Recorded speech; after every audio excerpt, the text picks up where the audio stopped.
श्रीगुरुभ्यो नमः। श्रीमात्रे नमः।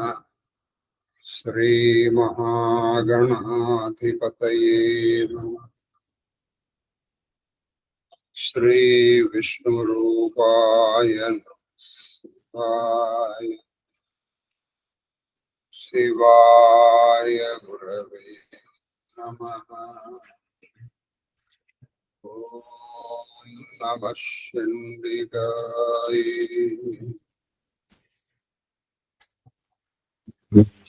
नमस्ते शारदा देवी काश्मीरपुरवासी त्वामहं प्रार्थये नित्यं विद्यादानं च देहि मे। श्रीकृष्ण शरणं मम। श्रीकृष्ण शरणं मम। శ్రీకృష్ణ శరణం. మహాదేవ మహాదేవ. ఇష్టాగోష్ఠిగా సాగుతున్నటువంటి ప్రవచన ప్రవాహ త్రిపథకామణిలో 245వ రోజు ప్రవచనం. రేపు ప్రవచనం ఉంటుందా లేదా అనేది మనం చెప్పలేదు. ఎందుకంటే ఇప్పటికే నా ప్రవచనము కంటే కూడా మీకు చుట్టుపక్కల డప్పు మూతలే మీకు ఎక్కువగా వినిపిస్తూ ఉంటాయి. రేపు మహాదేవుడి దయవల్ల మా ఫ్లాట్ లోనే గణేష నిమజ్జనం జరుగుతుంది కాబట్టి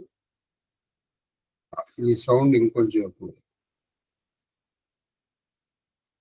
మహాదేవుడి దయవల్ల ఈ వరాహమిహిరుడు అన్నప్పుడు ఈ కాలక్రమం మారుతూ ఉంటుంది. అలా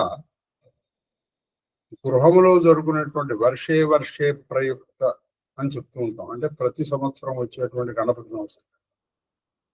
అలా కాకుండా గృహములోనేమో వర్షే వర్షే ప్రయుక్త అని చెప్పి ఉత్సవాలుగా శతవర్షే వర్షే ప్రయుక్త అంటే 100 సంవత్సరాలకు ఒకసారి వస్తే బహుశా గణపతి కూడా సంతోషిస్తాడు అని. ఎందుకంటే ఆయనకి ఎంత పెద్ద చెవులున్నప్పటికీ ఈ సౌండ్ కి ఆయన కర్ణభేరి బద్దలవకుండా ఉండదన్నా. కాబట్టి పైగా ఈ విన్యాసాలు ఇవన్నీ ఆయన చూడలేక వినలేక ఇంత తీసుకెళ్ళి ఆయన తీసుకెళ్ళి అందులో ఈ నిమజ్జనం ఏదో భక్తియుక్తంగా జరగట్లేదు. ఆడంబరములు, ఆర్భాటాలు, తర్వాత వాళ్ళ సరదాలు తీరడానికి సరిపోతుంది. నలుగురు కలవడానికి అప్పుడు బాలగంగాధర తిలక్ ప్రారంభించారు. ఎక్కడ ప్రారంభించారు? మహారాష్ట్ర. మహారాష్ట్రలో గణపతి ఆరాధనకు ఒక అమెరికన్ ప్రొఫెసర్ మహారాష్ట్రలో ఉన్నటువంటి గణపతి ఆరాధన గురించి ఒక ఎస్సే రాశాడు. ఆయన ఇంకా బతికున్నారు. ఎప్పుడో కాదు, ఇప్పుడు రాసింది. ప్రొఫెసర్ పిఆర్ఏ క్రైమ్స్ పేరు. ఆయన చాలా గొప్ప విషయాలు రాశారు. మనకి తెలియదు. ఆయన అందులో ఒక మాట ఏం రాశారంటే, ప్రస్తుత కాల కలి ప్రభావం వల్ల గురువులు నెత్తిన నోరు పెట్టుకొని ఒరిగిన, this was the exact word he used in English, and he learned Sanskrit to write this verse. And Sanskrit చదివి తర్వాత రాశారు. మొరిగిన వినిపించు అని చెప్తూ ఆయన ఆరాధన గురించి. ఎవరు? క్రైమ్స్. మనకి మనం చేస్తున్నాం. నేను సాక్షాత్కారం పొందినటువంటి ఇది ఏదో ఉన్నట్ట కాదు, సైషా. You can see him.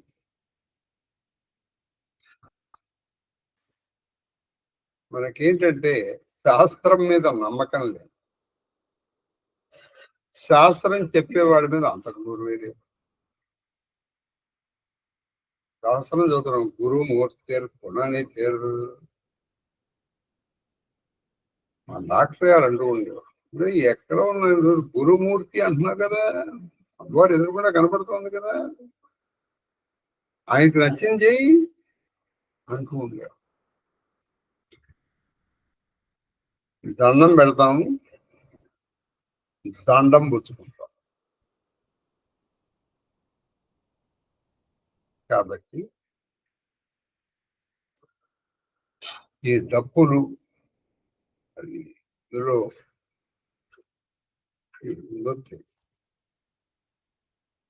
నిజంగా గణపతి కూడా ఆనందిస్తున్నారు.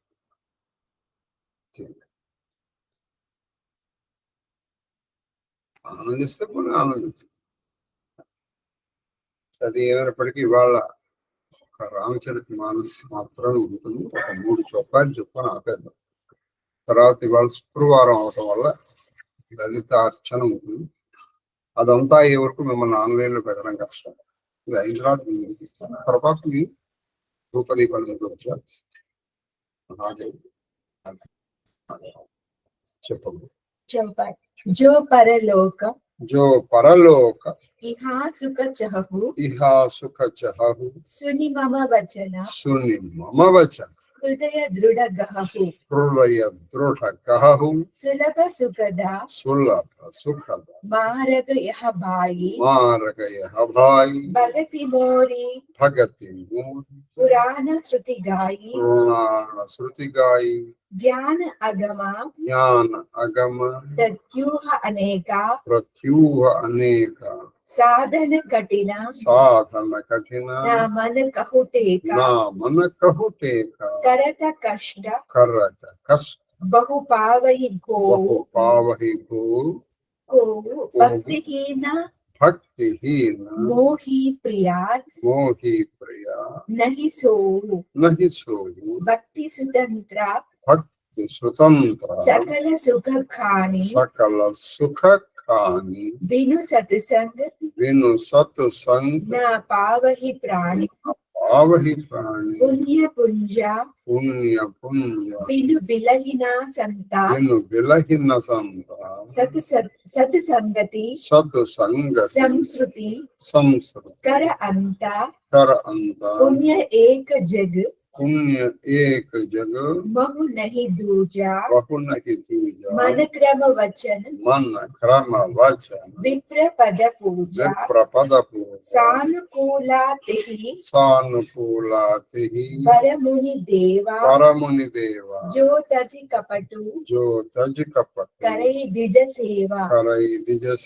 మీరు ఇహపర లోకములు ఎందు కూడా సుఖములను కోరుకున్నచో నా మాటలను విని వాటిని దృఢంగా మనసులో నిలుపుకొనుడు చెప్తున్నారు. ఆ పౌరులకు చెప్తున్నారు, అయినా మీరు ఇహములోను పరములోను కూడా సుఖాలను అనుభవించాలంటే నా మాటను శ్రద్ధగా వినండి, విన్నవి ఆచరించి. అది ఫస్ట్ వినండి. ఫస్ట్ శృణ్వంత భావాన్ని మనందరూ చూంటున్నాం, వింటే సరిపోదు, విన్నది ఆచరించడానికి కూడా ప్రయత్నం అంటూ ప్రారంభిస్తే ఏదో ఒకనాటికి అది నువ్వు పూర్తి ఆచరణలోకి వస్తుంది. తర్వాత సోదరులారా, నేను పేర్కొనిన ఈ భక్తి మార్గము అతి సులభము సుఖప్రదము అని వేదములను పురాణములను తెలుపుచున్నవి. అది వేదములు పురాణాల్లో కూడా చెప్తున్నాను. చాలా పరమ సులభమైన మార్గం ఏంటంటే భక్తి మార్గం. పటయోగము, గాలిని బంధించి ఇవన్నీ చేయడంలో కొంత కష్టం ఉంటుంది. భక్తి మార్గంలో నువ్వు ఎక్కడ ఉంటే అక్కడ, ఏది దొరికితే అందుకని చూడండి, యథామిళితోపచార, యథా దొరికితే అది. ఏమీ దొరకలేదు, నువ్వు లలితాస్తోత్రం చేయట్లా, భావనామాత్ర సంతుష్టాంతరంగాయ నమో నమః, భావన చేత నువ్వు అది భావదారిద్ర్యం కూడా ఉంటే వాళ్ళు ఏం చేయలేదు. నువ్వు భావన చేత ఒక్కొక్క నామం వేసినప్పుడల్లా 1000 పూలు వేసాను చూసారా, ఇదో దరిద్రం. వెయ్యి అసంఖ్యాకం అనుకోవచ్చుకే. కొన్ని భావన చేత ప్రతిరోజు నువ్వు గోదానం చేస్తే, సువర్ణదానం చేస్తే అవుతాయి అవి. నువ్వు అలా చేస్తే ఒక రోజుకి నువ్వు నిజంగా చేసిన శక్తికి నువ్వు వస్తావు. వసుదేవుడి గురించి మనం విన్నాం. అది మనకి ఏంటంటే, మనకి భావదారిద్ర్యం అన్ని దగ్గరలో కానీ భావదారిద్ర్యం ఎక్కువ. జ్ఞాన మార్గము సుగమము కాదు, దాని సాధనలో అనేక విఘ్నములు ఎదురవుతున్నారు. జ్ఞాన మార్గం అంత సులభంగా చాలా మంచిది, కానీ అనేక విఘ్నాలు. ఇప్పుడే జ్ఞానం ఊరికే వచ్చేస్తుందండి. జ్ఞానాదపి కైవల్యం అని చెప్పిన మాట నిజం, సత్యం, అందులో అనుమానం లేదు. కానీ నీకు జ్ఞానం అలా పడిపోతుంటుంది, మనకి తెలియకుండానే పడిపోతుంది ఒక్కోసారి. మనకి ఈ ఆత్మ విమర్శ చేసుకునే అలవాటు లేదు కాబట్టి మనం చేస్తున్నాం. కానీ నువ్వు 100కి 100 కరెక్ట్ మార్గంలో ఉంటావు. కానీ ముఖ్యంగా కళ్ళు మన మాటలు అది ఎలా అవుతుందంటే విపరీతార్థాలు వాళ్ళు తీసుకుంటారని వాళ్ళు తీసుకోరు, అలా వచ్చేస్తాయి అంతే. You have to enjoy that news, అనుభవిస్తే కానీ కొన్ని అలా అని చెప్పేసి నువ్వేమన్నా చెప్పేవా లేదు, కొన్ని ఎదుటివాడు చెప్పేవాడే కాదు అనుభవించు. ఇప్పుడు అక్కడి నుంచి ఇక భక్తి మార్గంలో ఇవేమి ఉండదు. ఎందుకంటే అయ్యా నమస్కారం, అది కూడా మనక్రమ చిరకరణ శుద్ధిగా పెట్టేసి. అందుకే భక్తి మార్గాల్లో 9 మార్గాలు చెప్పారు భాగవతం. తనుహృత్పాషల సఖ్యము నుండి ఆయనతో స్నేహం చేయి, ఆయనకి సేవ చేయి, ఆయనకి నమస్కారం పెట్టి ఇక్కడ నమస్కారం, ఆయన ప్రేమించు. ఒక్కొక్కళ్ళు ఒక భక్తికి చెప్పారు. చెప్పండి. జ్ఞాన మార్గ సాధన కఠినము, దీనిలో మనసుకు ఆలంబనము దొరకదు. జ్ఞాన మార్గం చాలా కఠినం. అసలు ఆలంబన దొరకాలి అంటే, ఇప్పుడు ఆలంబన నువ్వు చెట్టు ఎక్కుతుంది, నీకంటూ ఒక పట్టు దొరకాలి. పట్టు దొరికితే నువ్వు పైకి వెళ్ళగలవు. నువ్వు వెళ్తుంటే జారిపోతూ ఉంటే అదనమాట. జ్ఞాన మార్గంలో వాళ్ళు జారిపోయే అవకాశాలు ఉన్నాయి కాదు, చాలా ఎక్కువ. నీ జ్ఞానం వచ్చిందని అనుకుంటావు. అది అతి కష్టం మీద ఏ ఒక్కరికో జ్ఞానం లభ్యమవుతుంది. అతి కష్టం మీద ఎవరికో జ్ఞానం, కానీ భక్తి రహితమైన జ్ఞాన మార్గ సాధన నాకు ప్రియము కాదు. జ్ఞానం ఉన్నా వాడికి భక్తి లేదనుకో, నాకు ఇష్టం లేదని. భక్తి ఉంది, జ్ఞానం లేదు, ఆయనకి ఇష్టం. ఇది చాలా విచిత్రమైన చూడండి. నీకు జ్ఞానం బ్రహ్మాండంగా ఉంది, భక్తి లేదు, తీసి అవతల పారేస్తాడు. భక్తి ఉంది, జ్ఞానం లేదు, ఆయన తీసుకుంటాడు. ఇప్పుడు ఉదాహరణకి కన్నప్ప గురించి మనం నేర్చుకున్నాం. ఆయనకి తెలీదు ఏది, ఇప్పుడు మామూలు ఎంగిలే మనం ఎవరికి ఇవ్వండి, అటువంటిది ఆ నీళ్లు తీసుకుని ఉప్పని ఉపయోగించాడు, అది ఆయన అభిషేకంగా తీసుకున్నాడు. మార్గావర్తిత పాదుక రంగస్య కూర్చాయితే కండూషాంపు నిషేచనం త్వరరిపోర్ దివ్యాభిషేకాయ. అది దివ్యమైన అభిషేకంగా తీసుకున్నాను నువ్వు. అదేదో నమ్మక చమకములతో గంగా జలంతో తీసుకొచ్చి అభిషేకం చేస్తే ఎంత పుణ్యం, అంత పుణ్యంగా తీసుకుంది. ఏది నోట్లో పెట్టుకుని నీళ్లు నీ మీద ఉమ్మేస్తుంది, అది ఉమ్మేడే అంటారు. మరి ఆయన అభిషేకంగా తీసుకున్నాడు. అక్కడక్కడ పోనీ అప్పుడే షాపులోంచి కొనుక్కొచ్చిన చెప్పులు కావు అవి. ఆయన మార్గావర్తిత పదకి ఆ మార్గం ఉందని నడిచి వచ్చాడు. ఆ మార్గం ఏం బాగుంటుందా? బాగుంటే చెప్పులు నడిచేవాడు, కానీ ఆ చెప్పులు కాలుతో నిన్ను ఇట్లా తుడిచాడు. నువ్వు తీసుకున్నావు మరి ఎందుకని? ఆయనకి ఇది తప్పు అన్న జ్ఞానం లేదు. భక్తి ఉంది, భక్తి ఉంది, కేవలం జ్ఞానం ఉంది. ఇప్పుడు నక్కీయుడిని తీసుకో, వాడు జ్ఞానం ఉంది, బ్రహ్మాండ జ్ఞానం ఉంది.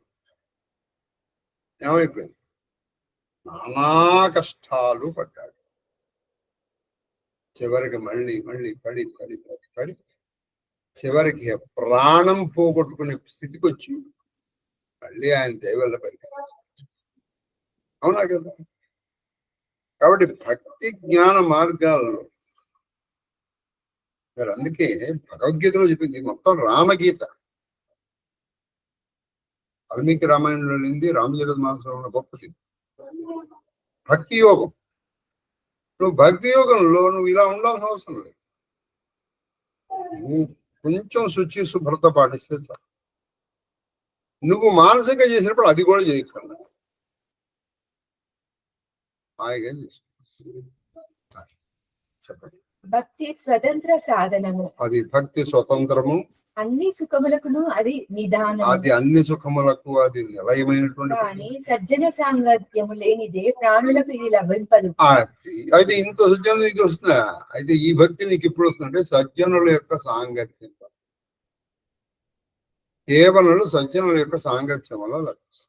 పుణ్య సమూహము లేకుండా సజ్జన సాంగత్యము ప్రాప్తించదు. చూడండి, మరి సజ్జన సాంగత్యం ఎప్పుడు వస్తుంది? నీకు పుణ్యములు ఉండాలి. నువ్వు చేసిన పుణ్యములు ఉంటే సజ్జన సాంగత్యం. సత్సాంగత్యమే జనన మరణ చక్రము నుండి ప్రాణికోటికి ముక్తిని కలిగించు. చూడండి, ఇదే మనం శంకరాచార్యుల వారు కూడా చెప్పాడు. మొట్టమొదటి ఆయన ఎత్తుకోవడమే సత్సంగత్వే. సత్సంగత్వే నిస్సంగత్వం, నిస్సంగత్వే నిర్మోహత్వం, నిర్మోహత్వే నిశ్చలత్వం, నిశ్చలతత్వే జీవన్ముక్తి. జీవన్ముక్తికి ఇవన్నీ సోపానాలు. ముందర సత్సాంగత్యం. అప్పుడు ఏం జరుగుతుంది? అసలు నిస్సంగం. సత్సంగం నుంచి అసలు ఎవరితోనూ కలవని స్థితికి వస్తాం. ఆ నిస్సంగత్వం ఏం జరుగుతుంది? నిర్మోహం. అప్పుడు మోహం ఏర్పడుతుంది. మోహం లేకపోతే నీలో నిశ్చలత ఏర్పడుతుంది. ఆ నిశ్చలత్వమే జీవనం. ఎలాగైతే గాలి లేని చోట వెలిగే దీపము లాగా, ఇప్పుడు గాలి కూడా గేపు అటు ఇటు అవుతుంది. అలా కాకుండా అలా నిలిచింది. కాబట్టి ఇక్కడ కూడా ఆయన ఏం చెప్తున్నాను నీకు? సత్సంగత్వం. ఆ సత్సంగత్వం ఉండేటప్పటికి ఏం జరుగుతుంది? నీకు నీలో పుణ్యం. ఆ పుణ్యం వల్ల నీకేం జరుగుతుంది? భక్తి వస్తుంది. అది అందుకు శివ పరివారం పెట్టి అందరినీ పిలిచి చెప్పదు. నేను ఒక్కడిని చేసుకోలేక కాదు. మహానుభావులు ఎవరు కూడా వాళ్ళు ఒంటరిగా చేసుకోలేక కాదండి. 10 మందిని పిలిచి ఎందుకు చేస్తారంటే, ఒరే మనం అందరం ధరించాలి రా. ఎందుకంటే 10 మందిని వచ్చి నిర్ణయం చేసినప్పుడు కనీసం అసలు మొత్తం అంతసేపు మాట్లాడాలి దేవుడి గురించి. కొంతసేపైనా భగవత్ చర్చ జరుగుతుంది కదా. మనోవాక్కర్మలచే అంటే త్రిగణ శుద్ధిగా బ్రాహ్మణులను పూజించుటతో సమానమైన కార్యము ప్రపంచంలో మరి ఒకటి లేదు. త్రికరణ శుద్ధిగా చేయాలి బ్రాహ్మణుడికి ఎవరు చేసుకున్నవాడు కాదు. వాడు బ్రహ్మనిష్ఠ కర్మనిష్ఠుడై ఉండాలి. అటువంటి వాడిని ఈ వేసుకున్న ప్రతి వాడిని నేను పూజించాలంటే కుదరదు. నీకు ఆ బ్రహ్మనిష్ఠ లేనటువంటి బ్రాహ్మణ్ణి పూజించాల్సిన అవసరం లేదు. కపటమును వదిలి బ్రాహ్మణ సేవ చేయువాని ఎడల మునులు దేవతలు కూడా ప్రసన్న. కపటం లేకుండా నువ్వు బ్రాహ్మణ సేవ చేస్తే మునులు ఋషులు కూడా వాడు నీ పట్ల ప్రసన్నం. ఔరవు ఏక్ గుహుత మత్ సబహి కహు కరజోరి శంకర భజన వినా నర భగతి నా పావహి. మరియు రహస్య విశేషం కలదు. ఇదే శివస్య హృదయం విష్ణు, విష్ణోశ్చ హృదయం శివ. ఇదన్నా మనం కొంతమంది మహానుభావులకి, ప్రవచనకర్తలకి, జగద్గురువులకి ఇంపోజిషన్ గా రాయించాలి. చెప్పారు ఆయన క్లియర్గా.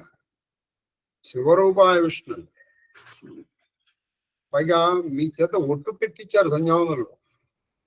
యథాంతరం న పశ్యామి తథా మే స్వస్తిరాయ. వాళ్ళిద్దరి మధ్య భేదము చూడనంత వరకే నేను బతుకుదును గాక. నేను భేదం చూసిన మరుక్షణము నా ఆయువు తీరిపోగాక అని మీరు ప్రతిరోజు సంధ్యావందనలో పెట్టారు. తథా మీ స్వస్తిరాయుష్.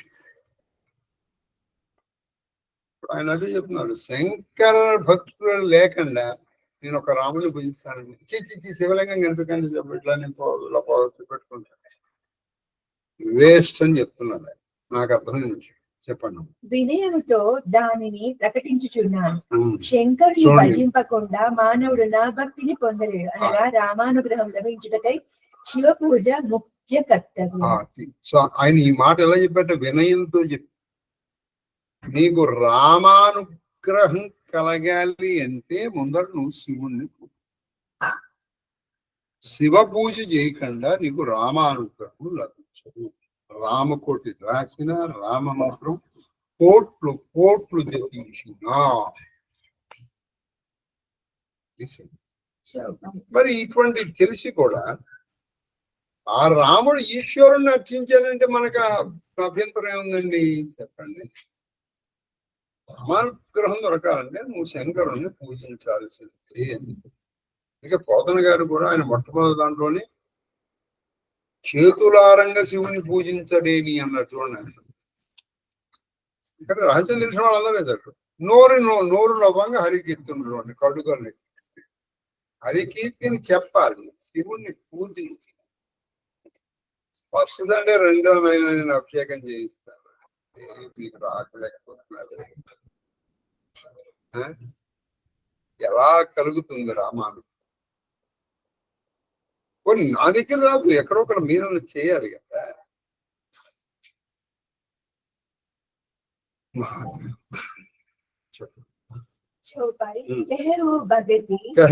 भगति कवन प्रयास जोग न बका जप तप उपवास सरल स्वभाव मन कुटिलाई जटा लाभ संतोष सदाई मोर दास कहाई नर आशा करई तो कहव कहा बहुत कहूं कथा बढ़ाई आचरण बस्य मई भाई धैर्य न विग्रह आस न त्रासा सुखमयता ही सदा सब आशा अनारंभ अनिकेत अमानी अनघा अरौषा दक्ष विज्ञानी प्रीति सदा सज्जन संसर्ग तृण समा विषय स्वर्ग अपवर्ग भगति पच्चा हट नहीं सटताई दुष्ट तर्क सब दूरी बहाई భక్తి మార్గమును అరసించుటలో కష్టం ఏమున్నది? ఈ భక్తి మార్గం ఏమైనా కష్టం ఉందే? హాయిగా వెళ్ళి మళ్ళీ భక్తి మార్గంలో 9 ఉన్నాయి. ఇందులో హాయిగా సేవ చేసుకో. సేవ అంటే నీకు చెప్పాను, వెళ్ళు అక్కడ సేవ అంటే మళ్ళీ నువ్వు ఏమీ ఖర్చు పెట్టగలరా? 2 లేదు, నమస్కారం చేయి, చేతులతో చేస్తున్నది, ఏ ఖర్చు లేకుండా చేసేది అన్ని అంటారు. మీరు మొత్తము ఈ శివభక్త విజయం అదే అండి. మీరు పెరియ పురాణం అని చెప్పడుతున్నారు, అందులో చూస్తే మీకు అవన్నీ ఇవే కలుస్తాయి. అది మా వాళ్ళు ఇప్పుడే రెచ్చిపోతున్నారు. ఇక వాళ్ళు అదేంటంటే రాత్రి అయిన కొలది వాళ్ళలో ఉత్సాహం. అది అమావాస్య పౌర్ణమికి సముద్రుడు పొంగినట్టు భూమి పగలలా పడుకుంటారు. అది చెప్పారేమో మరి గణపతి మనకు తెలుసుకో. క్రైమ్స్ అనేటువంటి వారికి తెలియదు. ఇందులో యోగ అసలు ఇవాళ మొత్తం అంతా క్రైమ్స్ గురించి చెబుదాం అనుకున్నాను, ఎందుకని చెప్పండి. ఇందులో యోగ అవసరమే లేదు. ఇందులో యోగం అవసరమే లేదు. జప తపముతో కానీ ఉపవాసంతో కానీ జప తప ఉపవాసాలు చేయగలరా? మనం చేసుకున్నాం ఊరికే. నువ్వు తిని చేయమన్నాడు ఆయన, తిని చేయమన్నాడు. అయితే అది తినేది నువ్వు హాయిగా అని చెప్పుకో. ఏమని చెప్పుకుంటావు? అమ్మా భిక్షాందేహి మే పార్వతి, జ్ఞాన వైరాగ్య సిద్ధి. అమ్మా నువ్వు పెడుతున్న భిక్ష పెట్టు, తిను. ఆమెను తలుచుకుంటూ తిను. అది కేవలము సరళ స్వభావం కావలేదు. అది కేవలం సరళమంటే ఇట్లా స్ట్రైట్ ఉండాలి, వంకర్లు ఉండకూడదు. మనసులో కపటం ఉండరా, మనసులో కపటం లభించిన దానితో తృప్తి అది సింపుల్ థింగ్. మీరు భక్తి ఉండాలి, లభించినంత తృప్తి. వాడికి ఈ ఏడుపులోనే సోమం పోతుంది. నా సేవకుడు అంటే భగవంతుని సేవకుడునని తెలుపుకొనుచు ఇతరులు నమ్మినచో నాపై విశ్వాసం ఎట్లుండను. అది భగవంతుడు సేవకుడని ఇతరులు నమ్మాల్సిన అవసరం లేదు, వాళ్ళు నమ్మించక్కల్లా. వాళ్ళు కలిసినప్పుడు శ్రీరామ్ అని అరవక్కల్లా, అబ్బాయి గొప్పవాడని అని చెప్పక్కల్లా. అది ఇంతకంటే ఎక్కువగా చెప్పవలసినది ఏమున్నది సోదరుడారా, నేను చెప్పబో దాన్ని ఆచరించేటి వారికే నేను వశుడనవుదును. ఇప్పుడు నేను చెప్పేదాన్ని ఆచరించేటువంటి వాళ్ళకే నేను వశుడు అంటే నేను వాళ్ళకి లొంగుతా. లేదా ఊరికే నాకు గుళ్ళు గోపురాలు కట్టించి నాకు 1,00,000 కోటి ఇవేవో చెప్పేస్తే రాదు. ఎవరిని ద్వేషింపనివాడు, ఎవరి తోడను పోట్లాడని, అది ఎవరిని ఆశ ద్వేషింపనివాడు, అది ఎవరిని ద్వేషించకూడదు. ఇదంతా సమయాచారం చెప్తున్నాను. ఎవరితో కొట్లాడకూడదు. ఎందుకని నువ్వు కొట్లాడేవనుకో రాదు, నువ్వు ఇక్కడ చూస్తూ ఉంటావు. ఇంత మాట్లాడున్నాను నేను, ఇదే తిరుగుతుండు. ఇంకా నీ పూజ ఉంది. వాడిని ద్వేషించకూడదు ఎవరు అనుకున్నాడు. ఆశ భయములు లేనివాడు, ఆశ ఉండకూడదు, భయం ఉండకూడదు. అయినట్టి వాడికి సర్వత్రా సుఖమే లభించు. అది వాడికి సర్వత్రా నిష్కామ కర్మల ఆచరించువాడు, ఇంటిపై మమకారం లేనివాడు. అది నిష్కామ కర్మలు అంటే ఇంటి మీద మమకారం ఉండకూడదు. గర్వము లేనివాడు, గర్వం అంటే అహంకారం ఉండకూడదు. పాపరహితుడు, పాపములు చేయనివాడు. క్రోధహీనుడు, క్రోధము ఉండకూడదు అంటే కోపమునందు దృఢ చిత్తుడు. అది భక్తి భావనందు దృఢ చిత్తం ఉండాలి. భగవతత్వమును ఎరింగిన వాడు, అది భగవంతుడి యొక్క తత్వం తెలుసుకుని సజ్జన సాంగత్యమునందు ఆసక్తి కలవాడు. ఆసక్తి కలవాడు. విషయ సుఖములనే కాక స్వర్గమును ముక్తిని కూడా తృణప్రాయముగా చూసేవాడు. విషయ సుఖాలే కాదు, స్వర్గాన్ని ముక్తిని కూడా జనాకలేదు అనగలగా. భక్తి మార్గమును వీడని వాడు, భక్తి మార్గం ఎప్పుడు భక్తి మార్గాన్ని విడకు. అన్య మతములను దూషింపని గుర్తుపెట్టుకోండి, అన్య మతాలను దూషించకూడదు. ఇది గుర్తు కూడా అంటే ఇక్కడ అన్య మతములు అంటే ఏంటి? ఎవరి దారి వాడిది, ఎవరి పద్ధతి వాడిది. వాళ్ళు ఏంటండి అలా చేస్తారు? అబ్బా పొద్దున అన్నం తిని లలిత ఏంటండి, నీకెందుకు నీకెందుకయ్యా, నువ్వు మాని, నీకు ఇస్తుంది కదా, నువ్వు చెయ్యమాక, నువ్వు చెయ్యొద్దురా. నీ అభిప్రాయాలు ఎదటి వాడి మీద రుద్దుతాయి.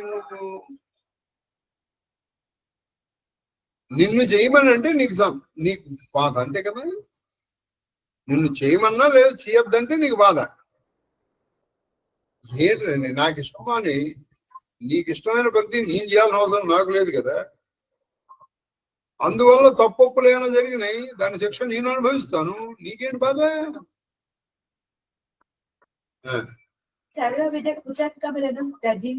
అది కుతర్కాల్ని త్యజించాలి. బాగా గుర్తుపెట్టుకోండి, ఈ రోజుల్లో వాదులాడి గెలిచిందే వేదం. వాళ్ళు మాట చమత్కారంతో ఏం చేస్తారంటే, మనం ఒకటి చెప్తే వాళ్ళు దాన్ని వేలికేస్తే కాలికేసి, కాలికేస్తే వేలికేంటారు చూసారా. వాడు నేను వాళ్ళు రాముడు చెప్పిన మాట ఇది. నువ్వు 1,000,000, 1,00,000, కోటి లేదా కోటి కోట్లు నువ్వు ఏది చేసిన ఫలితం కుతర్కం ఉండకూడదు.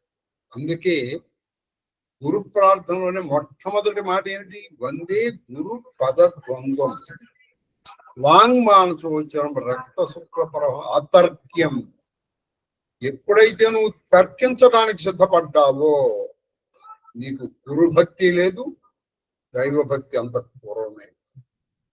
ఉన్నదల్లా ఏమిటంటే అక్షర, అది కూడా అహంకార భూయిష్టమైనటువంటి. సో దాని సంగతి మహాదేవుడు మీ జీవుడు తెలుసుకుంటారు, ఎవరికి అనవసరం. తర్వాత దోహ మమ గుణ గ్రామ మమ గుణగ్రామ నామరత నామరత గత మమత గత మమత మదమోహ మదమోహ తాకర సుఖ తాకరసుకు సోయి జానయి సోయి జానయి పరానంద సందోహ. ఆనంద సందోహ. నా గుణములను కీర్తించుట ఎందును నా నా గుణం నామజపమునందును లీనమై ఉండువాడు. అది నా గుణములను కీర్తించాలి, నా నామ జపాన్ని చేయటంలో లీనమై ఉన్నటువంటి వాడు. అంటే మమత మదమోహములకు అతీతుడైన అది వాడు, మమత మదము మోహం మాత్సరం వీటికి అతీతుడైన వాడు, పరమాత్మ స్వరూపము ఎరిగి అది పరమాత్మ యొక్క స్వరూపాన్ని తెలుసుకుని ఆత్మానందము పొందును. ఆత్మానందాన్ని పొందుతాడు. ఆ ఆత్మానందము అనుభవైక అది ఆత్మానందం ఏంటంటే స్వానుభవం. అది ఎటువంటిది నీకు అనుభవిస్తే తెలుసు. ఆ తీపి తినే వారికి తెలియదు. అది ఏంటంటే ఎవరికి అది అనుభవించేవాడికి తెలుస్తుంది ఎట్లా ఉందని. చూడండి, దానికోసం నువ్వు ఏమీ చేయగలదండి, ఇంతే చేయాలి. మదమోహమాత్సర్యములు కొంతవరకు అది వీలేదు, కొంత వదిలిపెట్టడానికి ప్రయత్నిస్తూ ఉంటే ఒకరోజు మొత్తం అయిపోయింది. ఆయన నామ జపం చేస్తాడు. రామనామమే లడ్డు అంట, అది తినే వారికి తీపంట. ఇప్పుడు రామనామం లడ్డు నీ ఇష్టం, ఓ మామిడి పండు తీసుకో, అది ఎవరికి తెలుస్తుంది? తిన్నవాడికి తెలుస్తుంది ఎలా ఉందో తీపి. నీకు తెలిసిన తీపి పదార్థాలన్నీ చెప్పు. బెల్లంలాగా ఉందో కాదు, పంచదారలాగా ఉందో కాదు, మరి ఏమిటి ఈ తీపి? ఈ తీపి మరి నాకు తెలియాలంటే నువ్వు తినాల్సింది. తినాల్సిందంటే నువ్వు ఏం చేయాలంటే నువ్వు తినాల్సింది అంతే. కాబట్టి మనం చాలా ఎక్కువ certain things can only be experience, cannot be experience. అది బాధ కావచ్చు, ఆనందం కావచ్చు, సంతోషం కావచ్చు, ఏదైనా సరే కొన్ని ఫీలింగ్స్ అనుభవిస్తేనే. సునత సుధా సమా सुनत सुधा समा वचन राम के वचन राम के गहे सबनी सबनी पद कृपा धाम के कृपा धाम के जननी जनका चरणी जनका गुरु बंधु हमारे कृपा निदान प्राण ते प्यारे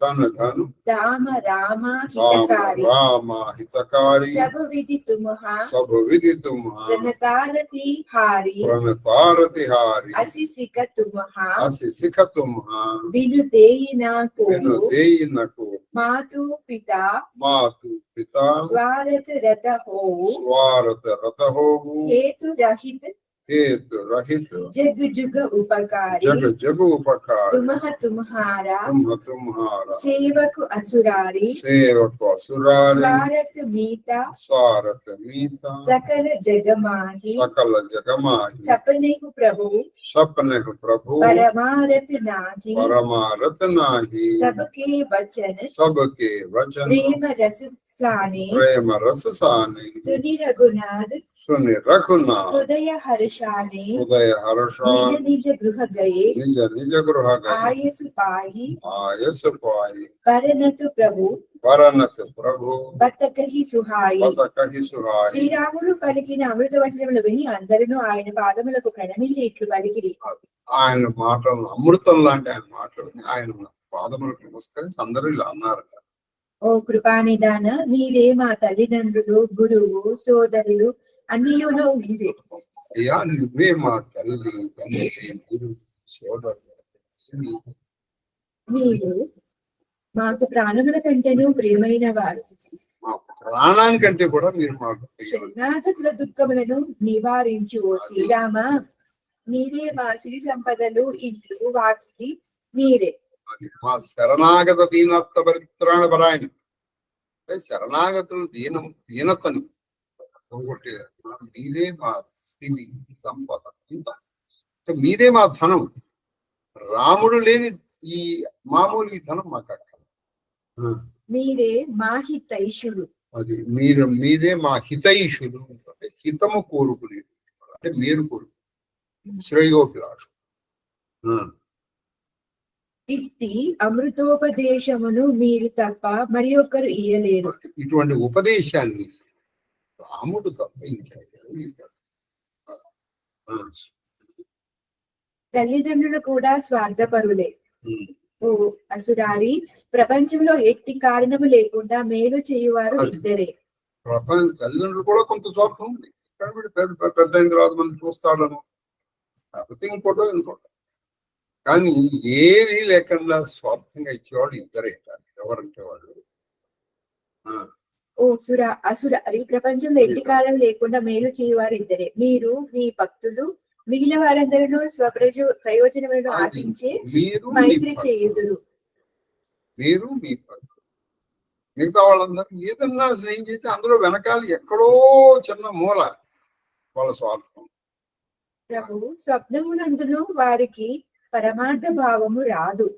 వాళ్ళకి స్వప్నం కూడా పరమార్థ భావం రాదు. ప్రేమ పూర్ణములైన వారి వచనములను విని శ్రీరామచంద్రుని హృదయం మిక్కిలి ప్రసన్నమయ్యను. ఆయన కూడా చాలా సంతోషించారు. చక్కగా తనకు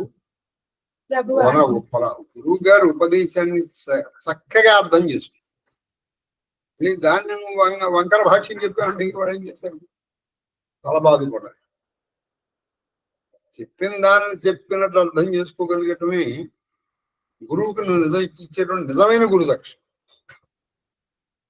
ఆయనకి ఇచ్చే ధన కనక వస్తు వాహనములు కంటే అసలు అవి ఇవ్వకపోయినా పర్వాలేదు, ఆయనకి చెప్పినట్టు అర్థం చేసుకో. అటువంటి శిష్యులు దొరకడం కూడా ఒక బలమే. గురువు చేసుకున్న పూర్వజన్మ పుణ్య ఫలం సత్శిష్యులు దొరకడం. ప్రభువాజ్ఞ గైకొని ఆ మధురోపదేశ వచనములను స్మరించుచు అందరూ తమ తమ గృహములకు ఆయన యొక్క ఆజ్ఞ తీసుకుని ఆయన సెలవు తీసుకుని ఆయన వచనములను మననం చేసుకుంటూ గుర్తుపెట్టుకోండి. విన్నారు, నేను ఈ చెబుతా విని మళ్ళీ ఈ చెబుతాను, మళ్ళీ ఇటు నుంచి వెళ్ళిపడుకోండి, మీకు ఎందుకంటే రోజులే వాడిని మననం చేసుకుంటూ చూడండి. స్మరణం ముందర సురుణ తిన్న తర్వాత ఏం చేయాలి, మననం అయిన తర్వాత ఏం చేయాలి, నువ్వు దాన్ని ఆచరణలో తెలుసు. కాబట్టి ఇప్పుడు ఆయన వాళ్ళు మననం చేసుకుంటూ ఇంటికి ఉమా అవధభాసి నరనారి కృత రూప బ్రహ్మ సచ్చిదానంద రఘునాయక్ జహభూప. శివుడు పలుకుచున్నాడు, ఓ ఉమా, అయోధ్యవాసులైన స్త్రీ పురుషులందరూ కృతార్థులు. ఏలనన్నా వారి ప్రభువే స్వయముగా పరమానంద స్వరూపుడైన రఘునాథుడు కదా. ఎందుకంటే వాళ్ళు నిజంగా చదవాలంటే అక్కడ గురువు, దైవము, ప్రభువు అందరూ ఒకలే. ఇప్పుడు ఇది చాలా రేర్ కాంబినేషన్ అన్నమాట. రేర్ కాదు, రేరెస్ట్ కాంబినేషన్. ఎందుకని ప్రభువు ఇప్పుడు గురువు ఉన్నాడు, దైవం. సరే, మనం ఎంత షడ్భావ సమాధి అవన్నీ చెప్పినా మనకి గురువుకి దైవానికి భేదం లేదంటున్నా. గురువు అదిగో అన్నాను ఎంతమంది గురికి మాట కాదు, ఆచార్యులు ఎంతమంది చేయగలరు చెప్పండి. కాబట్టి ఇక్కడ వాళ్ళ దృశ్యం అంటే వాళ్ళ ప్రభు, రాజు, గురువు, దైవము ఆయనే పరమానంద స్వరూపం. శ్రీరామునకు వశిష్ఠుని విన్నపం. ఇప్పుడు శ్రీరాముడికి వశిష్ఠుడు ఒక విన్నపం చేస్తున్నాడు. అది రేపు మనం స్టార్ట్ చేద్దాం. అయ్యా, ఇవాళకి స్వస్తి. మహాదేవ్ మహాదేవ్. అయ్యా మహాదేవ,